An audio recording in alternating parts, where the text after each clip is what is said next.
하나님 말씀 보도록 하겠습니다. 출애굽기 33장 11절부터 23절까지의 말씀입니다. 출애굽기 33장 11절부터 23절까지의 말씀, 저와 여러분이 한 절씩 교독하고 마지막 절은 합독하도록 하겠습니다. 교독합니다. 사람이 자기의 친구와 이야기함 같이 여호와께서는 모세와 대면하여 말씀하시며, 모세는 진으로 돌아오나 눈의 아들 젊은 수종자 여호수아는 회막을 떠나지 아니하니라. 모세가 여호와께 아뢰되 보시옵소서, 주께서 내게 이 백성을 인도하여 올까라 하시면서 나와 함께 보낼 자를 내게 지시하시지 않는지 주께서 전에 말씀하시기를 나는 이름으로도 너를 알고 너도 내 앞에 은총을 입었다 하셨사온즉, 내가 참으로 주의 목전에 은총을 입었사오면 원하건대 주의 길을 내게 보이사 내게 주를 알리시고 나로 주의 목전에 은총을 입게 하시며 이 족속을 주의 백성으로 여기소서. 여호와께서 이르시되 내가 친히 가리라, 내가 너를 쉬게 하리라. 모세가 여호와께 아뢰되 주께서 친히 가지 아니하시려거든 우리를 이곳에서 올려 보내지 마옵소서. 나와 주의 백성이 주의 목전에 은총 입은 줄을 무엇으로 알리이까? 주께서 우리와 함께 행하심으로 나와 주의 백성을 천하 만민 중에 구별하심이 아니니까. 여호와께서 모세에게 이르시되 내가 말하는 이 일도 내가 하리니 너는 내 목전에 은총을 입었고 내가 이름으로도 너를 알미니라. 모세가 이르되 원하건대 주의 영광을 내게 보이소서. 여호와께서 이르시되 내가 내 모든 선한 것을 내 앞으로 지나가게 하고 여호와의 이름을 내 앞에 선포하리라. 나는 은혜 베풀 자에게 은혜를 베풀고 긍휼히 여길 자에게 긍휼을 베푸느니라. 또 이르시되 내가 내 얼굴을 보지 못하리니 나를 보고 살 자가 없음이니라. 여호와께서 또 이르시기를 보라 내 곁에 한 장소가 있으니 너는 그 반석 위에 서라. 내 영광이 지나갈 때 내가 너를 반석 틈에 두고 내가 지나가도록 내 손으로 너를 덮었다. 합독합니다. 손을 거두리니 내가 내 등을 볼 것이요 얼굴은 보지 못하리라. 아멘. 우리 주변에 있는 분들에게 이렇게 한번 인사드리겠습니다. 당신은 얼굴을 볼 수 있어서 다행입니다. 네, 구약 시대에 하나님께서는 하나님의 얼굴을 공개하신 적이 없습니다. 그런데 하나님의 형상대로 지어진 저와 여러분이 우리 서로의 모습을 바라보면서 하나님 얼굴을 뵌 것 같은 기쁨이 있었으면 좋겠습니다. 우리 빛가소금교회 꼭 그런 교회 될 수 있도록 함께 노력하시는 은혜가 있기를 주님의 이름으로 축원합니다. 네, 오늘 출애굽기 33장 11절부터 23절의 말씀을 가지고 꼭 필요한 동행이라는 제목으로 하나님 말씀 증거하도록 하겠습니다. 지금은 해결될 일이니까 오해하지 말고 들으시면 우리 교회에서 저는 개인적으로 살다 보시면 성격이 맞는 사람이 있고 안 맞는 사람이 좀 있잖아요. 근데 우리 명수 집사는 저랑 성격이 좀 잘 안 맞는 사람인 것 같아요. 그래서 우리 명수 집사님이 처음에 이제 집에 이제 광주로 이사 가서 같이 가야 될 때가 되면 꼭 따로 차를 타고 가는 거예요. 따로. 이제 왜 그런가 하는 게 제가 고민해봤더니 성격이 안 맞으니까 같이 있으면 본인이 쉬는 게 안 되고 그 가는 시간조차도 좀 어려움이 있었던 것 같아요.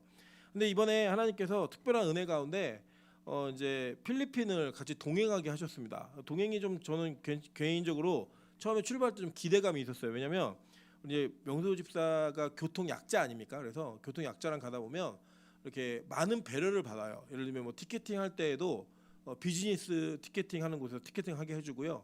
짐 검사 이런 거 받을 때에도 다른 그 파일럿이나 크루들이 다니는 길 그 통로에서 그걸 받게 해주고요. 이렇게 빨리빨리 뭘 이렇게 배려를 해줘요. 이미그레이션 할 때도 바로 직통으로 갈 수 있는 곳에 가서 이미그레이션 할 수 있게 해주고.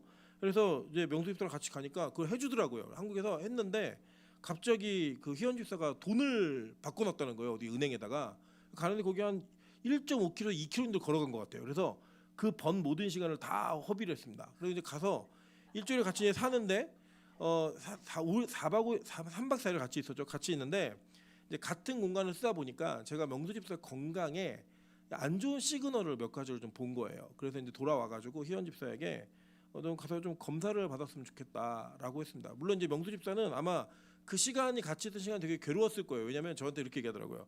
목사님보다 무조건 일찍 자야 된대요. 늦게 자면 코 고는 소리에 잠을 잘 수가 없다는 거예요. 원래 귀에 예민하고 뭐 워낙 소리에 예민한 사람이라. 그런데 그 일주일을 지낼 때 뭐 서로 불편했죠. 서로 불편하고 저도 데려가야 되고 이렇게 딸려 있으니까. 그런데 그 건강이 좀 안 좋은 시그널을 보고 돌아와서 제가 희연 집사에게 야, 너 건강이 시그널이 남편이 좀 안 좋은 것 같으니까 좀 이런 검사 받아봤으면 좋겠어라고 얘기했는데 진짜 검사를 받았는데 안 좋은 몇 가지가 좀 발견이 된 거예요. 근데 이거를 그래서 다 제거를 했는데 어제 검사 결과가 나왔는데 그게 그냥 뒀으면 대장암으로 발전되는 혹을 띄어낸 거예요. 그래서 제가 명수님 때 생명의 은인이 되었습니다. 이 불편한 동행이었지만 그 불편한 동행 속에 꼭 필요한 동행의 요소가 있었던 거예요. 여러분, 우리는 이 땅 살아가면서 우리가 참 그렇거든요. 우리가 하나님과 동행한다는 게 사실은 편하지만은 않아요. 정말 편하게 느끼십니까? 저는 가끔씩 우리 권사님 장로님들께서 강단에서 기도하실 때 구름 기둥과 불 기둥에 인도하심 이런 내용을 기도하시면 저는 저분이 저걸 알고 기도하실까? 이런 생각이 있어요. 왜냐하면 이게 정말 힘든 일이거든요. 왜 힘든 일이냐면 여러분이 원하지 않는, 그리고 때로는 여러분이 기대하지 않는 타이밍에 움직여야만 하고 멈춰야만 하는 하나님의 그 간섭이 동행으로 나타날 때 느끼는 어려움이 있더라는 거예요. 우리는 때로는 필요할 때만 그분이 있었으면 좋겠고 내가 원할 때만 그분이 있었으면 좋겠는데 필요하지 않다라고 생각하는 상황 속에서 하나님이 나랑 동행하시고자 할 때에는 여러분 느끼는 감정은 뭐냐면 불편함이에요. 불편함. 근데 반면에 여러분이 하나님이 꼭 필요하다라고 느끼실 때가 있어요. 하나님 이때는 저랑 꼭 같이 계셨으면 좋겠습니다. 함께 계셨으면 좋겠어요. 라고 하는 그 기대감 속에서 하나님을 간구하고 그 동행을 요구할 때에는 진짜 간절해집니다. 하나님 아니면 안 될 것 같아요. 하나님 안 계시면 어쩔 수 없는 그 절망과 고통이 여러분에게 있을 때는요, 우리의 기도는 진지하게 하나님과의 동행을 갈망하게 됩니다.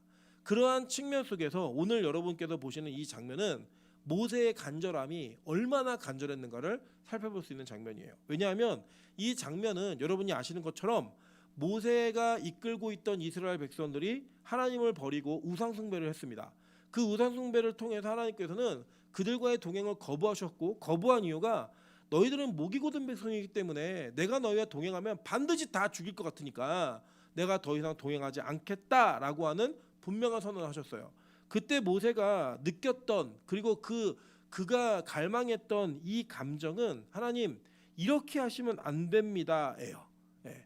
그리고 그 간절함은 그 어떤 순간과도 비교할 수 없는 간절함이었습니다. 왜냐하면 이 모세는 자신의 삶을 통해 먼저 하나님의 동행하심을 통해 자기가 어떻게 바뀌었고 자기가 어떤 인도하심을 받았는지를 경험한 사람이기 때문이에요. 여러분 잘 보시면 이런 겁니다. 빛과 소금 교회의 임철 목사가 부임한 이후로 가장 많이 강조하는 게 예배거든요. 왜 예배를 강조하냐면 제가 그 예배를 통해서 하나님께서 저와 동행하시는 그 동행의 삶을 통해 저의 인간적인 삶이 어떻게 바뀌게 되었고 그 바뀐 곳에서부터 어떻게 산자가 되었는지에 대한 경험이 있기 때문에 저에게 제 목회에 있어서 이 예배라고 하는 가치는 여러분이 어떤 이야기 하셔도 변하지 않는 가치가 되어버린 겁니다. 그건 제 경험이기 때문이에요. 모세가 어떤 사람이었죠? 모세는 자기의 열심과 자기의 교만으로 일을 하다가 그는 미디안 살인자가 되어서 미디안 광야로 도망갔던 살인 수배자였습니다.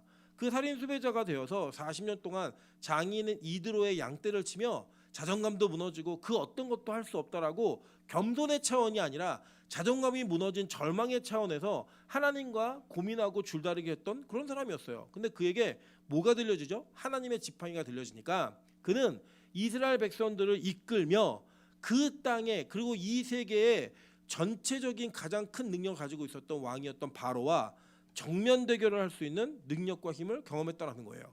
그리고 그들은 살 수 없었고 죽을 수밖에 없었던 그 노예의 삶을 하나님의 능력으로 이겨내고 넘어왔던 그 경험으로 인해 모세에게는 한 가지 분명한 가치가 생겼어요. 그게 뭐냐? 어떤 일이 있어도 하나님과 함께 해야 된다는 거예요. 무슨 일이 있어도 하나님을 떠날 수 없다는 거예요. 그렇기 때문에 하나님의 동행을 거부한 선언은 이 모세에게는 절망이었고 그 절망 속에서 모세는 하나님을 간절히 붙들 수밖에 없었다는 거예요. 그래서 오늘 이 본문의 말씀과 이 본문의 이야기가 여러분에게 공감이 되는 분들은 하나님과의 동행을 경험하신 분들이에요.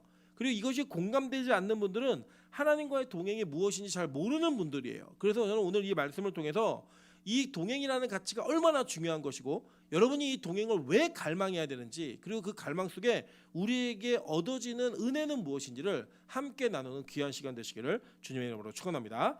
자, 먼저 하나님과의 동행을 이야기합니다. 먼저 이 모세가 이렇게 간절히 매달렸던 결론은 이렇게 얘기해요. 출애굽기 34장 8절부터 9절입니다. 모세가 급히 땅에 엎드려 경배하며 이르되 주여 내가 주께 은총을 입었거든 원하건대 주는 우리와 동행하옵소서. 이는 목이 뻣뻣한 백성이니이다. 우리의 악과 죄를 사하시고 우리를 주의 기업으로 삼으소서. 그러니까 모세는 자신들의 실제 현 주소를 그대로 인정했어요. 뭐예요? 우리는 목이 뻣뻣한 백성입니다. 우리는 악과 죄가 있는 백성입니다. 그래서 하나님께서 우리에게 은총과 은혜를 주시지 않으면 하나님은 우리가 동행할 수 없는 분인 걸 내가 알고 있습니다. 그런데 하나님, 내가 간절히 붙드니까 제발 동행해 주세요 라고 간절히 붙들더라는 거예요. 근데 이 동행하다는 단어가 히브리어로는 할라크라는 단어인데, 이게 가다 걷다 동행하다는 단어인데요. 이 단어가 어디에 쓰였는가 한번 볼게요. 제일 먼저 쓰인 곳은 창세기 3장 8절입니다. 그들이 그날 바람이 불 때 동산에 거니시는 여호와 하나님의 소리를 듣고 아담과 그의 아내가 여호와 하나님의 낯을 피하여 동산 나무 사이에 숨은지라. 여기서 이 동산에 거느시는이라는 히브리어가 할라크라는 단어예요. 그러니까 하나님께서는 이 동행이라고 하는 것을 어디서부터 하셨냐면 에덴 동산에서 아담과 하와와 함께 하셨다라는 거예요. 그래서 이 동행이라고 하는 그 단어 속에 숨겨진 그 은혜는 무엇이었냐면, 에덴 동산, 즉 여호와의 동산이라는 개념 속에 빠질 수 없는 개념이 뭐냐면 하나님과 함께 동행하는 거예요. 이게 없으면 거기는 에덴 동산이 아니라는 거예요. 여러분, 그래서 우리 어르신들이 잘 부르시는 찬양 가운데 높은 산이 거친 들이 초막이나 궁궐이나 내 주 예수 계신 곳이 그 어디나 하늘나라, 이 찬양이 있어요. 거기 보면은 높은 산이든지 거친 들이든지 초막이든지 궁궐이든지 그 장소는 중요하지 않다라는 거예요. 어디가 하나님의 나라냐면 바로 내 주 예수 계신 곳이, 그것이 바로 하늘나라다. 그래서 내가 그분과 함께 있으면 이게 가난해도 괜찮고 병이 있어도 괜찮고 내가 부해도 괜찮고 그리고 좋은 환경이 있어도 그게 중요한 게 아니라는 거예요. 함께 누구와 있느냐가 중요하다는 것입니다. 여러분 생각해 보세요. 여러분이 예를 들어서, 제가 아주 재밌는 간증을 한번 들은 적이 있는데, 제 후배 전도사가 자기 여자친구하고 그 피키다리인가요? 그 옛날 지금 없어진 극장이죠. 그 극장에 가서 영화를 보려고 갔는데, 피카다리, 예, 죄송해요. 제가 그 피카데리 디리 피카디리 극장에서, 뭐 이게 천국 가는 데 별 지장 없는 거니까요. 피카디리 극장에서 영화를 보려고 갔는데 그 영화를 너무 그 여자친구랑 너무 보고 싶어갖고 갔다는 거예요. 그래서 가서 앉았는데 자기 이쪽 왼쪽 편으로 여자친구가 앉혔는데 오른쪽 편에 익숙한 여자가 앉더라는 거예요. 딱 봤더니 전 여자친구가 여기 앉더라는 거예요. 그래서 그 영화를 보는데 영화 보는 내내 무슨 영화를 봤는지도 기억이 안 나고, 지금 이게 이 관계가 어떻게, 이쪽도 그러니까 신경이 다 양쪽으로 쓰여 있는데 들킬까 봐도 겁나고 이게 무슨 일인지, 그래서 그 영화를 하나도 기억이 나지 않는다는 그런 간증하는 거 들었어요. 여러분 잘 보세요. 여자친구하고 함께 갔고요. 정말 보고 싶었던 영화를 보러 갔는데 오른편에 누가 앉았어요? 전 여친이 앉은 거예요. 여기 현 여친이 앉아 있는데, 이게 여러분 영화 보는 거예요, 안 보는 거예요?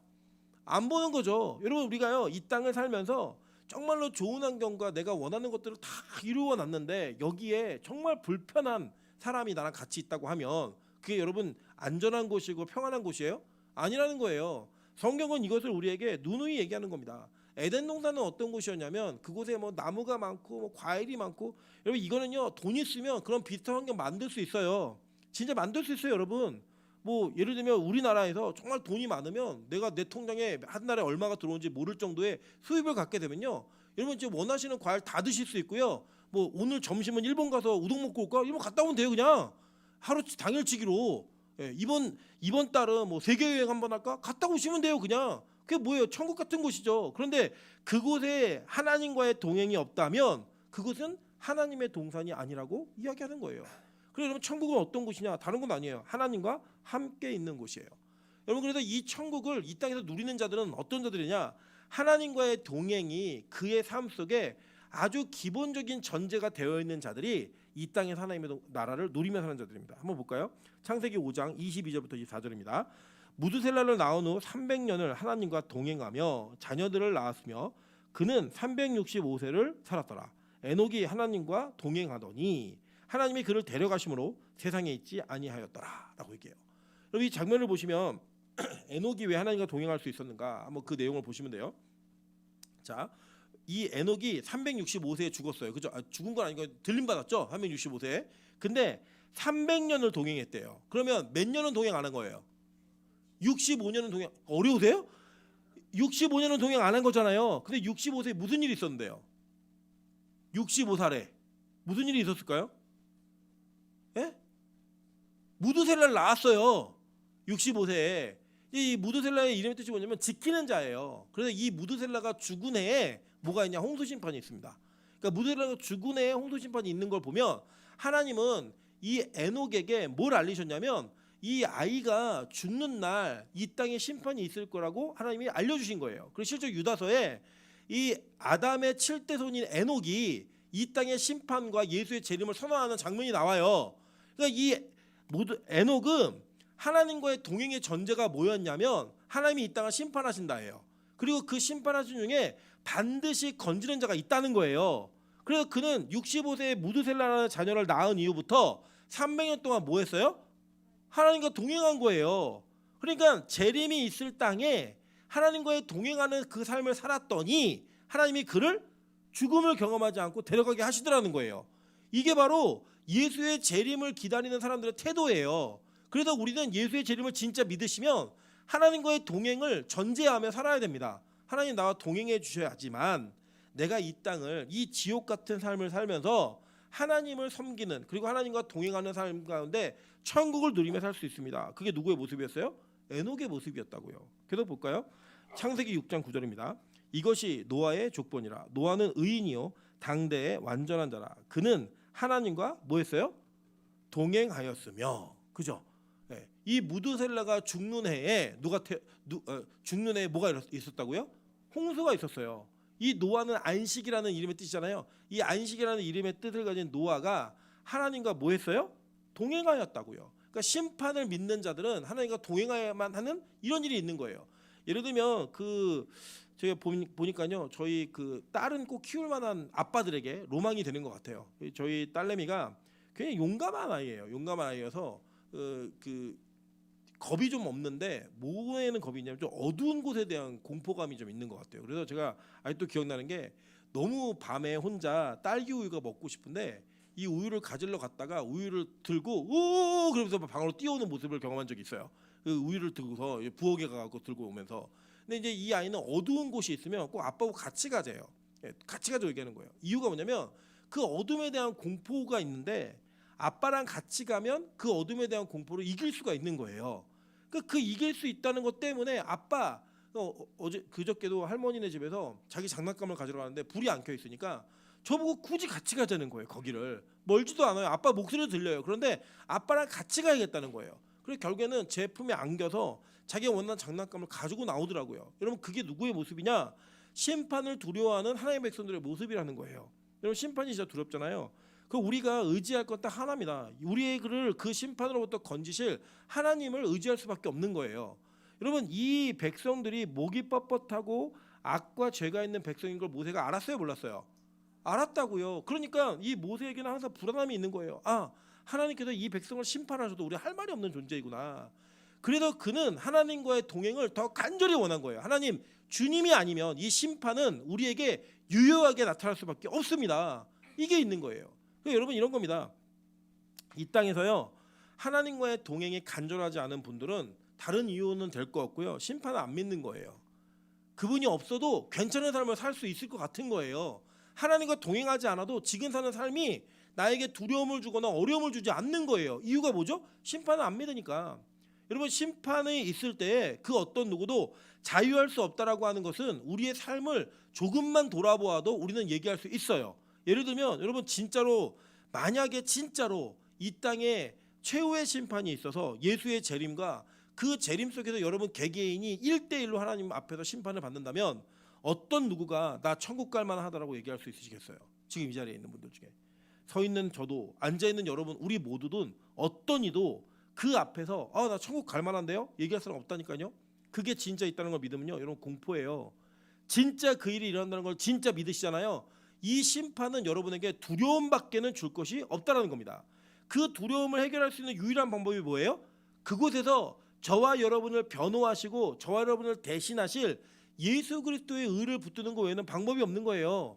여러분 그래서요 여러분에게 예배가 간절하지 않고 그 동행이 간절하지 않는 분들은 다른 거 아무 이유 없어요. 그냥 이 심판을 안 믿는 거예요.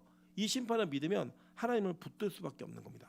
하나님을 반드시 붙들어야만 되는 거예요. 모세는 이걸 알았어요. 그래서 모세가요 하나님께 요청을 합니다. 한번 오늘 12절 보세요. 모세가 여호와께 아뢰되 보시옵소서 주께서 내게 이 백성을 인도하여 올라가라 하시면서 나와 함께 보낼 자를 내게 지시하지 아니하시나이다라고 얘기해요. 그러니까 모세는 잘 보세요. 모세가 하나님 나를 올라가라고 얘기했는데 왜 같이 갈 사람 얘기 안 해주세요? 이거예요. 그죠? 근데 여러분 한번 잘 생각해 보시면 모세에게 동역자들이 있었어요, 없었어요? 있었어요. 아론도 있고 미리암도 있고 또 누구도 있었어요. 천부장도 있고 여호수아도 있고 70 장로도 있고 다 있었다고요. 모세에게는 사실은 사람이 필요한 게 아니에요. 그런데 모세가 이렇게 요구한 이유가 있어요. 왜 이 얘기했냐면 이 얘기를 하나님이 하셨거든요. 한번 볼까요? 출애굽기 33장 1절과 2절 다 같이 한번 읽어보겠습니다. 시작. 여호와께서 모세에게 이르시되 너는 내가 애굽 땅에서 인도하여 낸 백성과 함께 여기를 떠나서 내가 아브라함과 이삭과 야곱에게 맹세하여 내 자손에게 주기로 한 그 땅으로 올라가라. 내가 사자를 너보다 앞서 보내어 가나안 사람과 아모리 사람과 헷 사람과 브리스 사람과 히윗 사람과 여부스 사람을 쫓아내고. 자, 모세는 이 말을 놓치지 않은 거예요. 놓치지 않고 뭐라고 얘기한 거냐면 하나님 이거 분명히 사람 사자를 보내시겠다고 약속하셨잖아요. 누군지 좀 보내주세요. 이 얘기한 거예요. 여러분 이 우리 1부 때 살펴보았는데 민수기 10장에 보면 미리암과 아론이 모세를 비방해요. 그리고 야 네만 응답받아 우리도 응답받아라고 얘기하면서 서로 충돌합니다. 그때 하나님이 이걸 정리하시면서 이 미리암과 아론에게 뭐라고 얘기하시냐면 야 너네가 같다고 생각해? 모세는 나하고 대면하면서 얼굴을 맛보는 자야. 어디 함부로 이러면서 정리를 하세요. 이거를 그 정리하면서 이 대면했다라는 이야기였는데 하나님의 형상이라는 표현을 씁니다. 거기에 이게 뭐냐면요 이거예요.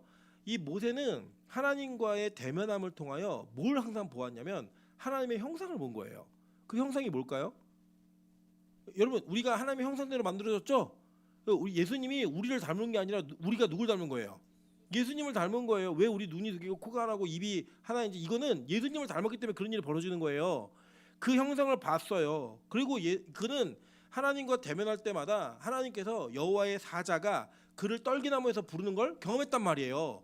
모세야 모세야 경험했다고요. 그러니까 이 모세에게는 하나님과의 동행도 필요했고 그 여호와의 사자가 자기와 함께 걷는 것을 얘기하신 게 필요했던 거예요. 여러분 이게 뭐냐면 가끔 제가 이제 저희 아내랑 제가 찬수한테 무슨 얘기를 할 때마다 딜을 하는 게 있어요. 뭐 말을 좀 잘 들으면 집에 가서 게임 1시간 시켜줄게 뭐 얘기를 해요. 이 아이는 그거를 아주 명쾌하게 기억을 해요. 다른 건 잘 몰라요. 그런데 그 말을 또 들었다가 아빠 엄마가 아까 1시간 시켜주기로 했어 얘기를 해요. 그럼 이제 그거를 반드시 이루어내는 그 은혜가 그에게 임하는 거예요. 모세가 그걸 기억하는 거예요. 하나님 얘기하셨잖아요. 물론 하나님은 사실은 화가 나서 얘기하신 거거든요. 니네 올라가 내가 누군가 보내면 난 너랑 함께 안 할 거고 니들끼리 올라가 그냥 땅은 줄게 얘기한 거예요. 근데 모세는 그걸 다 기억했다가 화 풀면서 하나님 약속하신 것도 좀 해주시면 좋겠어요. 이거 얘기하는 거예요. 근데 여호와의 사자 실체가 뭐냐 한번 볼게요.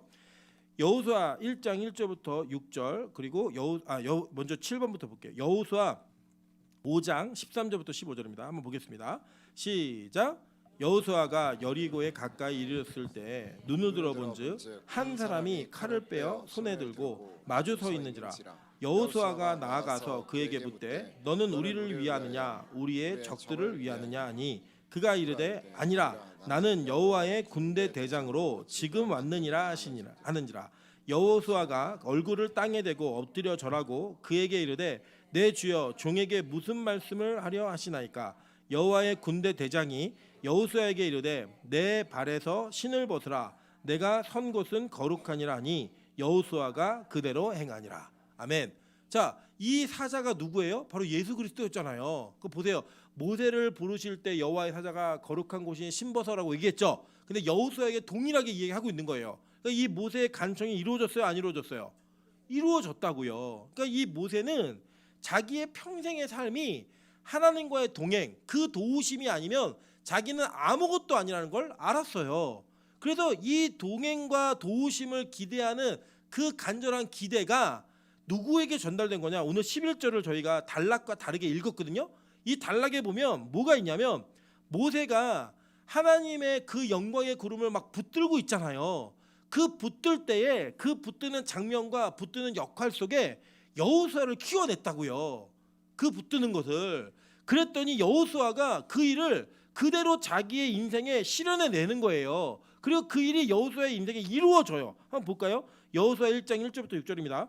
여호와의 종 모세가 죽은 후에 여호와께서 모세의 수종자 눈의 아들 여호수아에게 말씀하여 이르시되 내 종 모세가 죽었으니 이제 너는 이 모든 백성과 더불어 일어나 이 요단을 건너 내가 그들 곧 그 이스라엘 자손에게 주는 그 땅으로 가라. 내가 모세에게 말한 바와 같이 너희 발바닥으로 밟는 곳은 모두 내가 너희에게 주었노니 곧 광야와 이 레바논에서부터 큰 강 곧 유브라데 강까지 해쪽 속의 온 땅과 또 해지는 쪽 대해까지 너희의 영토가 되리라. 내 평생에 너를 능히 대적할 자가 없으리니 내가 모세와 함께 있었던 것 같이 너와 함께 있을 것임이라. 내가 너를 떠나지 아니하며 버리지 아니하리니 강하고 담대하라. 너는 내가 그들의 조상에게 맹세하여 그들에게 주리라 한 땅을 이 백성에게 차지하게 하라라고 얘기해요. 여호수아에게 그 언약을 주신 이유가 뭐예요? 받던 게 있으니까 그 언약이 있어야지만, 그 동행하심이 있어야지만 여호수아가 움직일 거를 하나님도 아셨고 이 여호수아도 그 명령을 붙들고 나가는 거예요. 여러분, 이 교회에서 아이들을 키우는 게 얼마나 중요한가. 제가 이제 보면요, 저를 보시면 돼요. 저는 기질과 성향적으로 저는 예배라는 것을 매일매일 반복해서 드리는 걸 너무나 힘들어하는 스타일입니다. 그러니까 저는 뭐가 싫으냐면 그냥 반복되게 아무것도 없는 변화 없는 일상생활을 너무 힘들어요. 무료함 자체가 저는 너무 힘든 사람이에요. 그래서 저에게 벌이 뭐냐면 똑같은 일 계속 반복해, 이거예요. 저는 만약에 저에게 막 컨베이어 벨트 돌아가면서 계속 뭐 이렇게 조립하는 것 중에 하나만 껴라 이러면 전 미칠 거예요, 진짜. 그걸 못 해요, 저는. 그걸 할 수 없는 사람이에요. 저는 항상 이게 다이나믹한 게 좋고 막 새로운 환경이 좋고 막 아무것도 없는데 막 개척하고 뭔가 빌드업 해나가는 이런 게 너무 재밌고 신나요. 이게 없으면 저는 너무 힘심해요. 그래, 예배라는 게 그런 거잖아요. 예배라는 게 뭐 매번 특별하던가요? 저는 아니라고 생각해요. 예배는 동일해요. 그냥 순서도 동일하고 그냥 계속 동일해요.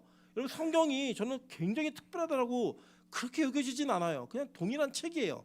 근데 이거를 계속 보면서 제 안에서 반복하는 것들을 통해 누리는 그 기쁨과 은혜는 사실은 제가 어렸을 적부터 훈련되어진 거예요.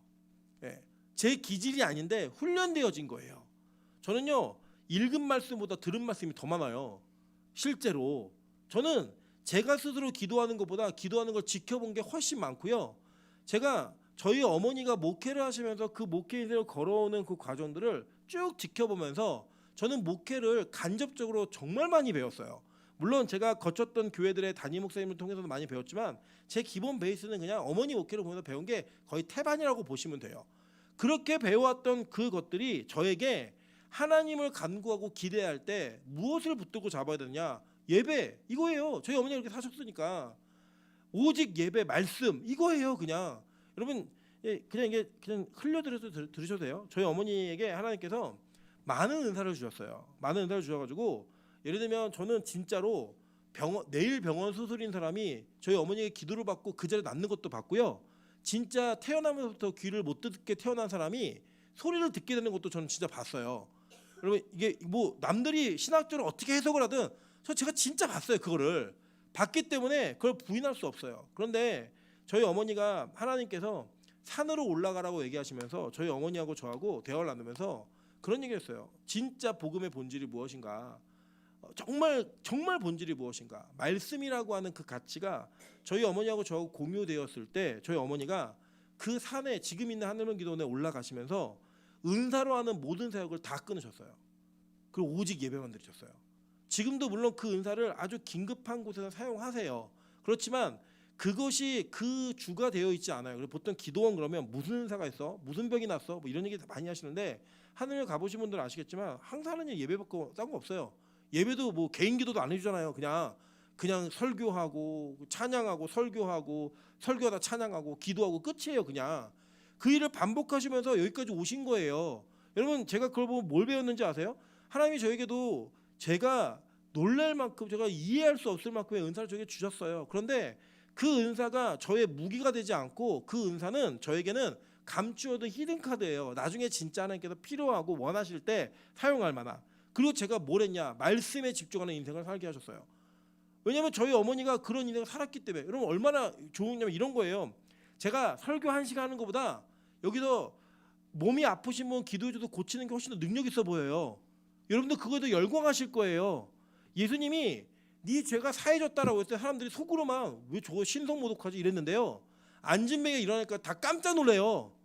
깜짝 놀란다고요. 그 일을 하고 싶은 마음이 들겠어요, 안 들겠어요? 다 들죠. 그러나 무엇이 가치 있는가를 보여주니까 그 가치를 붙들고 나가는 게 그대로 전수가 되더라는 거예요. 여러분, 저는 우리 빛가서공교회 하나님의 놀라운 능력이 일어나기를 원하지만 그 어떤 것도 예배의 가치를 흔드는 것이 되지 않기를 소망합니다. 여러분, 저는 빛가서공교회 하나님께서 주시는 여러분의 각자 은사들이 귀하게 드러나기를 소망하지만 그것이 말씀의 권위를 말씀의 권위보다 위에 있지 않기를 저 간절히 원합니다. 왜냐, 이것이 진짜 가치 있는 것이라는 걸 알기 때문이에요. 여러분, 여호수아는 모세가 하나님께 간절히 기대했던 그 동행이라고 하는 가치가 얼마나 큰지를 알았어요. 그리고 그것을 강구하니까 하나님이 그에게 약속을 해주시는 거예요. 그리고 실제로 모세의 사역 속에 요단강을 건너 들어갔더니 누가 나타나요? 여호와의 군대 대장. 누구예요 이게? 예수 그리스도가 나타나는 거예요. 거기서 그 예수님을 만나게 되는 겁니다. 여러분, 그래서요, 뭐 우리 교회에 다른 거 없어요. 빛가서공교회 트레이드 마크 딱 그럼 저는 예수 설교하는 교회, 예수 증거하는 교회, 예수만 남기는 교회. 저 이거면 돼요. 딴 거 필요 없어요. 여러분, 여호와의 사자는 성경에 기록된 여호와의 사자는 그렇게 나타났고 구약에 사용받은 모든 인물들도 하나님과의 동행을 통하여 그들의 인생에 역정 같은 일들이 벌어졌고 역사 같은 일들이 벌어진 거예요. 한번 볼까요? 사사기 6장 11절부터 16절입니다. 여호와의 사자가 아비에셀 사람 요아스에게 속한 오브라에 이르러 상수리나무 아래에 앉으니라. 마침 요아스의 아들 기드온이 미디안 사람에게 알리지 아니하려 하여 밀을 포도주 틀에서 타작하더니 여호와의 사자가 기드온에게 나타나 이르시되 큰 용사여 여호와께서 너와 함께 계시도다 하매라고 얘기해요. 여러분, 이게 얼마나 유머스러운 일이냐면요, 이 기드온 같은 쪼다가 없어요. 기드온, 나중에 이게 사사기 공부하시는 분들은 이해되시겠지만 기드온 같이 속좁은 애가 없다고요. 이게 배짱도 없고. 그런데 이 기드온에게 누가 나타나요? 여호와의 사자가 나타나가지고 이 여호와의 사자가 얘기하는 거예요. 야, 여호와께서 너와 함께 계시도다. 그랬더니 이 함께 계시다라는 것 때문에 이 쪼다 기드온이 뭐가 돼요? 큰 용사가 되더라는 거예요. 여러분, 그래서요, 성경에 사용받은 인물들을 보시면 막 태어나서부터 배포가 크고 이런 사람 없어요. 하나님이 함께 하시니까 자기가 예측할 수 없었던 하나님의 역사를 이루어내는 거예요. 여러분, 잘 생각해 보세요. 언제 다윗이 왕 되겠다고 설쳤어요? 나는 왕 될 사람이야. 난 꿈이 왕이야. 언제 그랬냐고요? 없어요. 다윗 한 번도 그런 적. 다윗은 아버지가 야, 너 밭에 가서 형들 귀한 손님 맞아야 되니까 양쳐 그랬더니 군말 없이 양치던 아이가 누구예요? 다윗이었다고요. 그에게 기름이 부어지고 하나님의 영이 부어졌다는 거예요. 그게 뭐예요? 함께 하심의 증거죠. 그 일이라니까 어떤 일이 벌어져요? 그가 이스라엘의 왕이 되는 훈련을 받게 되더라는 거예요. 저는 우리 빛가서공교회에 정말 유능하고 대단한 사람이 없기를 바랍니다. 왜냐? 우리는 하나님의 기름 부으심으로 큰 용사가 되어야 되는 사람들이지 내가 이 땅에서 내 힘으로 큰 용사가 되는 게 아니에요. 여호와 앞에서 큰 사냥꾼이 되었던 니므롯 기억나시죠? 예. 그는 여호와 앞에 여호와를 대항하는 용감한 사냥꾼이었더라. 그가 했던 일이 뭐예요? 바벨탑 짓는 일이에요. 그거 말고는 없어요. 그래서 여러분, 이 하나님과의 동행은 우리를 겸손하게 만들고 우리를 하나님 앞에 초라하게 만들어요. 왜요? 그래야 하나님만 붙들고 남들도 우리를 통해 하나님만 증거될 수 있기 때문에. 그래서 하나님은 여자의 후손으로 이 땅에 오시는 거예요. 힘 있는 자의 후손으로 오시는 게 아니라. 여러분, 잘 보세요. 이게 하나님이 여러분이 예를 들어 운전을 좀 잘한다 막 이렇게 생각 잘하고 있는데 슈마허가 여러분 앞에 나타나면 여러분 어떤 사람이 돼요? 초라해지죠. 여러분이 노원에서 좀 먹어주는 얼굴이다 그렇게 생각하고 있는데 장동건 앞에 서면 어떤 일이 벌어질까요? 김수현이 딱 나타나요. 어떤 일이 벌어져요? 오징어죠. 뭘 고민하세요? 예. 뭐 난 노원에서 좀 예쁜데 여러분 옆에 김태희가 나타나고 막 나타나 보세요. 이러면 뭐가 되는 거예요? 무너져 그냥. 예. 뭐 아무것도 없는 쭈꾸미 되는 거예요. 그냥 우리 인생 그런 거예요. 하나님이라는 거대하신 그 존재 앞에 내가 섰을 때 뭘 자랑하겠냐고요. 없어요. 그런데 놀라운 사실은 그분이 나와 함께 계시다는 거예요. 그러면 여러분 뭐가 생겨요? 힘이 생긴다고요. 이 땅에서도요, 이거 악한 일이지만 힘이 센 아이들 옆에 꼭 그 붙어 다니는 애들이 있어요. 예, 정말 예쁘고 잘생긴 애들 옆에 붙어 다니는 애들이 있다고요. 자기도 그 급이 되고 싶어서. 이 땅에서 그걸 노력을 해요. 돈 많고 부자인 사람들 곁에 껴다니려고 노력하는 사람이 있어요. 왜죠? 그렇게 자기도 그 급이 되고 싶어서. 놀라운 사실은 뭐냐? 하나님이 우리와 동행하신다는 거예요. 그럼 우리 뭐가 올라가요? 급이 올라가는 거예요. 급이. 여러분이 가지고 있었던 여러분의 삶의 질이 완전히 바뀌어지는 거예요. 평가의 질이. 우리 옆 사람에게 한번 인사하겠습니다. 하나님이 뒤에 계신 줄 몰랐습니다. 하나님이 내 백그라운드가 되신다고, 내 백이 돼주신다고요. 그걸 믿으면 진짜 우리 안에 놀라운 힘이 생기는 거예요. 여러분, 우리는요, 우리 스스로 무언가를 하는 존재가 아니라 하나님 안에 있으면서 무언가를 이루어내는 존재예요. 이것을 예수님이 말씀하셨어요. 요한복음 15장 4절부터 7절입니다. 내 안에 거하라, 나도 너희 안에 거하리라. 가지가 포도나무에 붙어있지 아니하면 스스로 열매를 맺을 수 없음같이 너희도 내 안에 있지 아니하면 그러하리라. 나는 포도나무요, 너희는 가지라. 그가 내 안에, 내가 그 안에 거하면 사람이 열매를 많이 맺나니 나를 떠나서는 너희가 아무것도 할 수 없음이라. 사람이 내 안에 거하지 아니하면 가지처럼 밖에 버려져 마르나니 사람들이 그것을 모아다가 불에 던져 사르느니라. 너희가 내 안에 거하고 내 말이 너희 안에 거하면 무엇이든지 원하는 대로 구하라. 그리하면 이루리라. 여러분, 그러니까요, 우리가 기도 응답을 100% 받는 방법이 있어요. 뭔지 아세요? 하나님 안에 거하면 돼요. 네. 하나님 안에 거하면 되고요. 그분이 내 안에 계시면 돼요. 그러면 우리가 구할 때 하나님 안에 있는 사람이 하나님이 아닌 세상의 것을 구하겠냐고요. 예수가 내 안에 계신데 예수가 원하지 않는 걸 구하는 사람이 있겠냐고요. 그러니까 우리의 기도는 사실은 응답을 얼마나 열심히 했느냐로 응답 받는 게 아니고요. 응답 받을 기도만 하면 되는 거예요. 응답이 된다 안 된다? 된다고요. 하나님 원하시는 걸 기도하는데 왜 응답이 안 되겠어요? 그분이 하시고자 하는 걸 하려고 하는데 왜 응답이 안 되겠냐고요. 반드시 그런 응답은 우리 안에 이루어진다라는 거예요. 여러분, 그래서요, 우리가 우리 스스로 홀로 존재할 때는요, 아무것도 할 수 없대요. 열매조차도 맺을 수 없대요. 어떻게 해야 돼요? 하나님 안에 거하면 그 일이 이루어진다라는 거예요. 여러분, 오늘 100% 응답받는 비결을 알려드린 거예요. 주님 안에 거하시면 돼요. 여러분, 그래서요, 하나님이요, 친히 함께 하시는 그 은혜가 우리에게 얼마나 중요한 것인지를 우리는 깨달아야 된다는 겁니다. 한번 볼게요. 창세기 22장 7절부터 8절 14절입니다. 이삭이 그 아버지 아브라함에게 말하여 이르되 내 아버지 하니 그가 이르되 내 아들아 내가 여기 있노라. 이삭이 이르되 불가나무는 있거니와 번제할 어린 양은 어디 있나이까. 아브라함이 이르되 내 아들아 번제할 어린 양은 하나님이 자기를 위하여 어떻게 준비하신대요? 친히 준비하시리라 하고 두 사람이 함께 나아가서 이렇게 얘기해요. 여러분, 이 친이라는 단어가 왜 중요한 단어인지를 제가 말씀드리는 거예요. 하나님께서 친히 무언가를 하신다고 얘기할 때 그 친이라는 단어가 아주 귀하게 쓰였던 본문이 바로 창세기 22장이에요. 창세기 22장의 내용을 이미 다 알고 계시겠지만 모르시는 분들을 위해서 간단히 설명드리면 이거예요. 하나님이 아브라함에게 아들을 준다고 약속하셨어요. 근데 이 아들을 그렇게 막 준다고 약속해놓고 죽고처럼 안 주세요.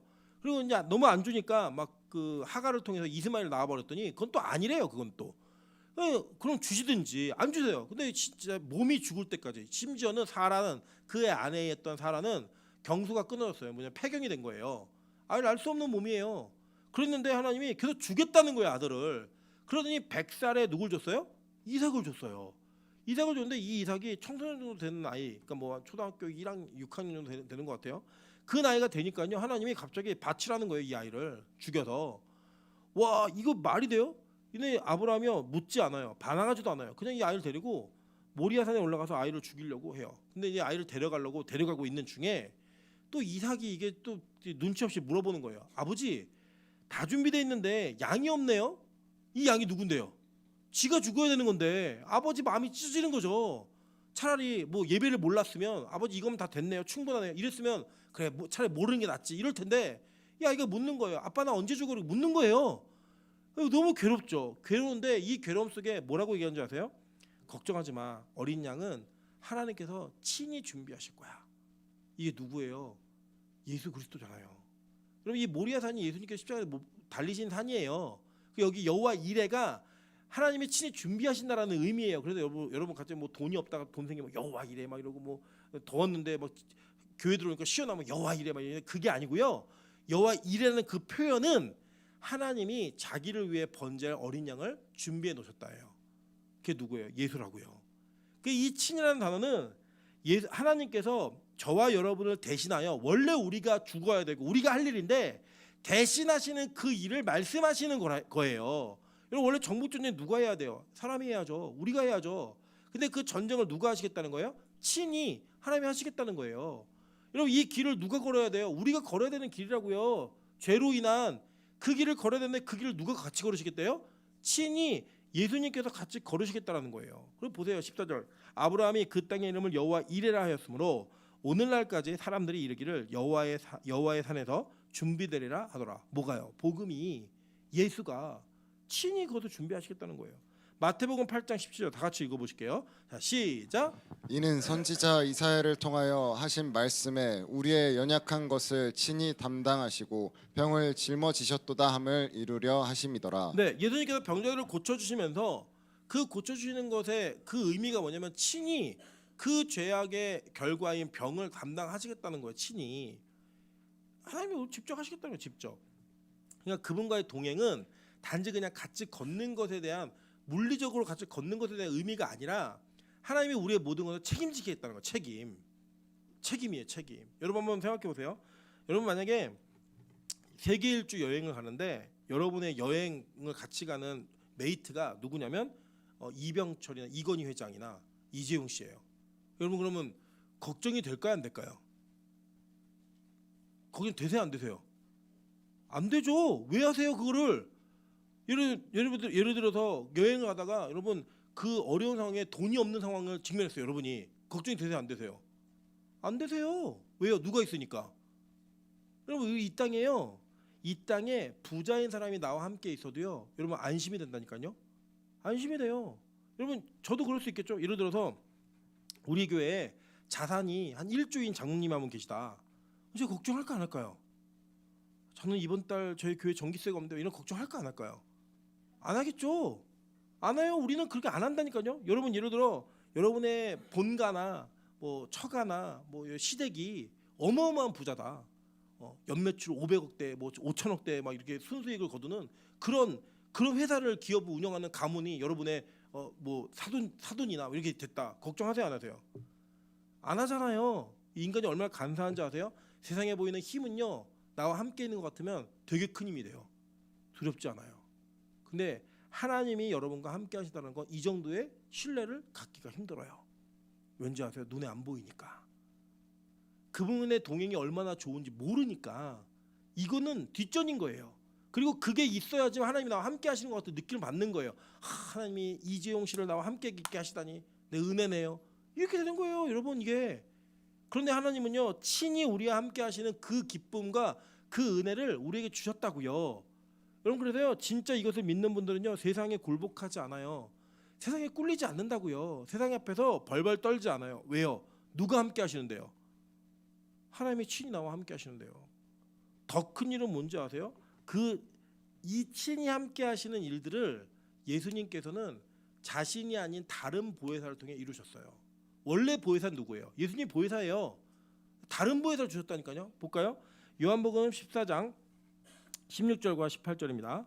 내가 아버지께 구하겠으니 그가 또 다른 보혜사를, 헬라어로는 이 보혜사라는 단어가요 파라클레토스라는 단어인데 이게 무슨 뜻이냐면 대변자, 중재자, 돕는 자, 중보자예요. 우리로 쉽게 얘기하면 보디가드 같은 스타일을 보시면 돼요. 변호인 이런 거. 그리고 보통 여러분 이러잖아요. 우리 법정에서 재판 받을 때 내가 이 말을 하면 불리할까 유리할까 이것을 잘 모르니까 옆에 있는 대리자인 변호인이 이걸 대신하죠. 뭐예요? 나를 보호하기 위해서 하잖아요. 그죠? 그런 존재가 하나님이시라고요. 예수님이셨다고요. 근데 이 예수님이 이 땅에 계시는 동안에는 물리적으로 우리와 모두 함께 할 수 없잖아요. 그죠? 그러니까 하늘로 올라가시면서 다른 보혜사를 우리에게 보내셨어요. 그분이 누구예요? 성령님이에요. 성령님. 그래 이 성령이 여러분 안에 계시면 여러분을 지키신다고요. 보호하신다고요. 죄악으로부터 악으로부터 여러분의 죄를 사하시고 보호하시는 역할을 하시는 거예요. 그래서 성령이 임재하면 우리의 목이 곧은 뻣뻣함이 유연해져요. 성령이 우리를 통치하시면 우리가 악과 죄로부터 해방되어진 그 은혜의 삶을 누릴 수가 있고요. 그 성령의 동행하심을 느끼면 그것이 뭐가 돼요? 천국이 되는 거예요. 진짜 그렇다니까요. 저도 이제 설교를 계속 매주마다 하는 뭐 어쩔 수 없는 사역의 직분과 또 이 직업적인 한계가 있잖아요. 그러다 보면요 어떤 일이 있냐면 제가 이제 매번 설교할 때마다 잠이 좀 부족한 사람이잖아요. 잠이 부족하다 보니 가끔 이렇게 피곤할 때가 있어요. 근데요 성령 충만해서 설교하잖아요. 하나도 안 피곤해요. 진짜로. 근데 제가 이제 저도 이제 티는 잘 안 내려고 노력하지만 여러분 보시기에도 아 오늘은 설교가 망쳤네 이런 날이 있잖아요. 그런데 내가 동행하지 못했다라는 생각이 들면요, 그 시간은 너무 견디기가 힘들어요. 막 피곤도 막 가중으로 오고요. 그 주간 자체가 괴로워요. 너무나 힘들어요. 그런 민감함이 저에게 계속 살아 있어야지만 저는 그걸 갈망할 수 있기 때문에 하나님 때때로 그런 시련들을 주시는 것 같아요. 근데 여러분 이 영적으로 둔감해지면요, 그분이 나와 함께 하시는지 함께 안 하시는지 몰라요. 몰라가지고 그냥 사는 거예요. 사는 대로 여러분의 힘을 갖고 사는 거예요. 그러니까 세상이 힘든 거예요. 피곤한 거예요. 여러분 이 주일에 확인하실 게 뭐냐면 성령께서 여전히 나와 함께 하시는 것과 친히 나와 함께 하시는 그 성령께서 내 안에 내주하셔서 나를 통치하신다는 그 통치를 깨달으셔야 되는 거고 확인하셔야 되는 거예요. 그게 사라져 있으면 회복하셔야 되는 거예요. 그래야 이 한 주간을 살아가는 여러분의 삶이 기쁨이 되고 은혜가 되는 거예요. 여러분 그래서 이것이 사라지시는 그 순간에 여러분은 이 땅이 지옥이 되는 겁니다. 동행하지 않는 광야, 하나님의 동행이 없는 광야, 이게 뭐예요? 엄청난 어려움이잖아요. 여러분 이 당시에 함께하지 않겠다라는 하나님의 그 사인은 영광의 구름이 떠나는 걸로 나타났죠. 그 얘네들은 땅은 가면 차지할 수 있는데 그 길을 어떻게 가야 돼요? 광야를 떼약볕을 맞으면서 근데 밤에 덜덜 떨면서 가는 거예요. 그죠? 그게 그들의 인생이었다고요. 가서 땅은 얻을 수 있겠지만 근데 이 동행하심이 나타나면 어떤 일이 벌어져요? 그 인도하심과 동행하심을 통해 광야이지만 그 광야가 시원하고 따뜻한 은혜를 누리게 된다는 거예요. 여러분 그 동행이 여러분에 왜 필요하냐면 그 동행을 통해 여러분이 알지도 못하는, 여러분이 느끼지도 못하는 삶 속에 하나님의 지키심과 보호하심이 드러나는 거예요. 여러분 이번에도 우리 아까 제가 설교 초반에 우리 명수 집사 얘기를 했는데 여러분 이런 얘기를 하더라고요. 우리 희원 집사가 뭐라고 했냐면 그 얘기를 해주면서 처음으로 우리 명수 집사가 선교라는 것을 올인해서 간 거예요. 그 전에 뭐 일도 다니고 뭐 이러면서 갔지만 해외 선교 자체를 처음 간 거예요. 그 처음 간 해외 선교에서 하나님이 이런 놀라운 선물을 주셨다고. 병원에서도 너무 운이 좋게 이걸 발견해서 더 이상 아무 치료도 받지 않아도 된다고. 그리고 그 일이 하나님의 동행하심 속에 나타나는 우리의 유익이라고요. 감사고 기쁨이라고요. 저는 우리 빛가서군 교회가 이런 간증을 했으면 좋겠어요. 뭐가 됐어요가 아니에요. 뭐가 이루어졌어 이게 아니라 내가 하나님과 동행했더니 하나님께 헌신했더니 나에게 그런 은혜가 주어지더라 이거요. 우리는 근데 보통 간증을 기억하면 뭘 기억하냐면 이루어진 결과가 무엇이고 세상에서 얻어진 게 무엇인가를 얘기해요. 아니에요 여러분. 하나님과의 동행이 훨씬 더 중요한 간증의 깊이이고 가치라고요. 저 우리 빛가서군 교회가 이 동행함을 온전히 누리는 교회가 되기를 소망합니다. 그 동행하심이 여러분과 함께 있는 은혜가 있기를 소망합니다. 여러분 잘 보세요. 그래서 이 계시록 1장 21장 1절부터 4절을 보시면 새하늘과 새 땅에 뭐가 있냐면요. 보세요. 하나님의 장막이 사람들과 함께 있음에 얘기하죠. 네. 이게 뭐냐면 요한복음에도 말씀이 육신이 되어 우리 가운데 거하심에 이 거하시다라는 그 단어 자체가 스케노라는 단어에서 장막으로 거하다 이 단어라는 거 설명드린 적 있죠. 이게 뭐냐면 하나님이 우리와 함께 동행하시는 그 증거, 그게 성막이에요. 그리고 이 과정이 성막을 필요로 하는 과정이 되는 거예요. 지금 이게 오늘도 아까 우리 박명훈 권사님이 이제 우리 출애굽기는 언제 끝나냐고 물어보셨어요. 네. 이 출애굽기가 언제 끝나냐면 36장에 딱 들어가면 6, 7, 8, 9까지는 그냥 스킵이에요. 왜냐? 다 배운 거예요 우리가. 그리고 40장으로 넘어가요. 40장에 가시면요 성막이 완성이 돼요. 완성이 되면 그 완성됨과 동시에 하나님의 영광의 구름이 다시 이스라엘 백성 안으로 들어오세요. 뭐예요? 내가 동행할게. 영광을 보여줄게. 이거예요. 여러분 그래서 이 성경에는요 하나님의 영광에 대한 표현을 구름으로 많이 표현했어요. 한번 볼까요? 출애굽기 24장 15절부터 18절입니다. 모세가 산에 오르매 구름이 산을 가리며 여호와의 영광이 시내산 위에 머무르고, 그죠? 여호와의 영광을 뭐로 표현했어요? 구름으로 표현했다고요. 그죠? 볼게요. 출애굽기 40장 34절부터 35절입니다. 구름이 회막에 덮이고 여호와의 영광이 성막에 충만하매. 열왕기상 8장 10절부터 11절 볼게요. 제사장이 성소에서 나올 때 구름이 여호와의 성전에 가득하매. 여호와의 성전에 뭐가 가득했어요? 구름이. 그 영광이 가득해져서 그 가득함으로 인해 하나님이 우리와 함께 하신다는 쉐카이나의 영광이 보여지는 거예요. 그 우리와 동행하시는 그 영광이. 보세요. 요한복음 1장 14절 말씀이 육신이 되어 우리 가운데 거하심에 우리가 그의 영광을 보니 아버지의 독생자의 영광이요 은혜와 진리가 충만하더라 라고 얘기해요. 여러분 이게 바로 하나님의 영광의 구름이 우리에게 오시는 장면이라고요. 그래서 예수님이 이 땅에서 승천하실 때 구름 타고 올라가셨죠. 다시 오실 때 어떻게 오시는 거예요? 구름 타고 오시는 거예요. 그거는 단지 뭐 손오공처럼 구름 군돈 불러도 오는 게 아니고 그 영광 구름 자체가 의미하는 게 뭐예요? 하나님의 영광이라고요. 그 영광으로 이 땅에 오시는 거예요. 그 영광으로 이 땅에 임재하시는 거라고요. 그래서 우리는 이 땅에 거하는 동안에 예배를 하고 하나님과 기도하고 교제하며 그 영광을 체험하고 경험해야 되는 거예요. 그 영광이 사라진 교회는 생명력이 없는 교회예요. 영광이 사라진 성도는 그 생명력이 끝난 성도입니다. 그리고 여러분 그 영광이 사라지게 되면 여러분 말씀도 안 들리고요. 예배도 감격이 없어요. 그 영광이 사라지면 여러분 예배도 드리기 싫고 귀찮아요. 범패스러움이 돼요. 이게 그 영광이 있어야지만 하나님의 은혜가 있다고요. 그래서 여러분 어떤 교회는 진짜 미국의 어떤 교회는 막 이런 영광에 대한 이야기를 하면서 막 구름을 진짜 쏴요. 이렇게 아시죠? 그 드라이아이스 갖고 쏘는 거. 그걸 보여줘. 그게 영광일까요? 아니에요. 뭐가 영광이겠어요? 하나님이 우리와 함께 하시면서 나의 실체가 드러나고 그 실체가 영광의 구름을 가려지는 거예요. 여러분 그래서 이 대제사장이 지성소에 들어갈 때 향연을 피우죠. 향로에서 향연을 분리해 가지고 그 연기를 막 피우잖아요. 구름을 인조로 만들어내요. 영광의 구름을. 왜요? 그 법궤 앞에 섰을 때에 자기의 모습이 그 영광으로 덮여지는 거예요. 그래서 그것이 티가 나지 않게 되는 거예요. 그래서 그게 가려짐의 은혜라고요. 그 가려짐이 우리가 추구하는 예배 가운데 나타나는 그 꼭 필요한 하나님과의 동행 속에 일어나는 사건이라고 저는 확신합니다. 그래서 우리 빛가서 공교는 그런 영광의 예배가 있어야 돼요. 그 영광의 예배 끝나면 안 된다고요. 이 영광의 예배가 사라지는 그 순간 교회의 생명력은 끝이에요. 성도의 예배도 끝이라고요. 여러분 예수님이 이 땅에 오시는 그 장면과 또 하늘에 계신 그 장면을 계시록에서 이렇게 표현해요.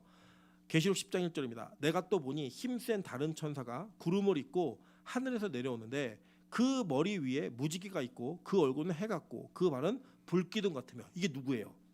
예수님이잖아요. 그죠? 다 상징이 다 있죠. 구름을 입고 내려오신대요. 그죠?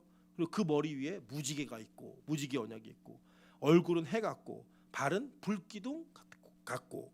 그죠? 이런 내용들을 통해서 예수의 모습을 그대로 표현해주고 있는 거예요. 여러분 그 예수가 우리 안에 계시고 이 예수가 우리 예배 가운데 계시다면 우리는 그 필요한 예수님과의 동행을 통해 이 영광을 누리는 자가 되어야 되는 거예요. 저는 우리 빛가서 공교회 성도들이 이 땅의 영광과 부유함과 명예를 구하는 자들이 아니라 하나님의 영광을 구하는 성도가 되기를 소망합니다. 그게 뭐냐면 다른 거 아니에요. 동행이에요. 동행. 하나님이 나랑 동행해 주세요. 나랑 함께 계셔 주세요. 이 영광의 하나님 함께 계시면서 그 영광의 하나님으로 말미암는 그 은혜를 우리가 체험하는 거예요. 그게 여러분 성도의 삶인 겁니다. 매일매일 살아가실 때 주일날 예배 드렸으니까 오늘부터 계속 일하면서 살아야지. 일, 직장 이거는 나와 분리된 거니까. 아니라고요. 그분과 동행하고 성령께서 여러분의 내주하시면 그 영광이 여러분의 삶의 현장에서 드러나는 거예요. 저는 달라졌네. 저 사람 은혜가 있네.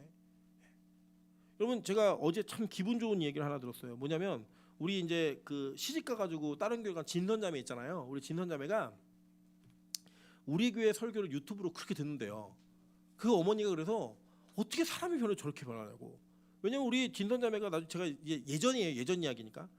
대형 교회 다닐 때 데려가면은 맨날 손톱 깎고 핸드폰 보고 졸고 이랬던 자기 딸내미가 어느 날 설교를 듣고 있더라는 거예요. 설교를. 하나님의 말씀을 듣더라는 거예요.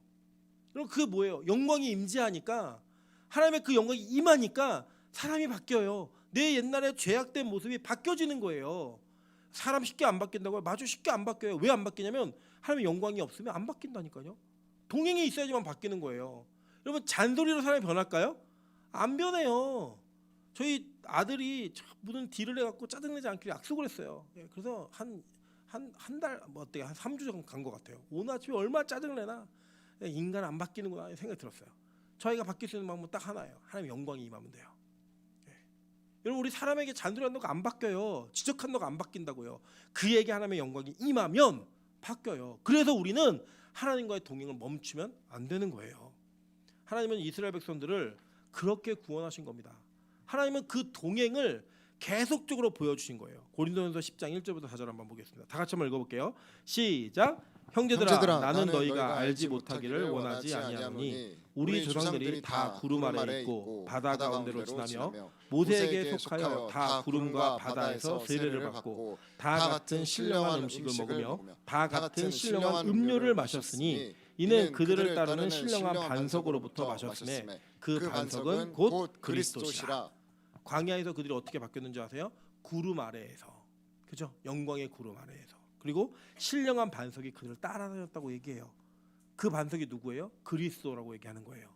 그리스도가 동행하심으로 말미암아 그 광야 생활을 통해 애굽의 노예들을 가나안 땅에 들어가야 되는 하나님의 백성으로 바꾸신 거예요. 저는 이 꼭 필요한 동행이 여러분에게 있기를 소망합니다. 이 동행으로 말미암아 여러분이 이 땅을 살아가며 하나님의 사람으로 변해가는 은혜를 경험하시기를, 체험하시기를 그리스도의 이름으로 또 하나님의 이름으로 축복하며 소망합니다. 제가 정말 찬양으로 기도하겠습니다. 이 찬양의 가사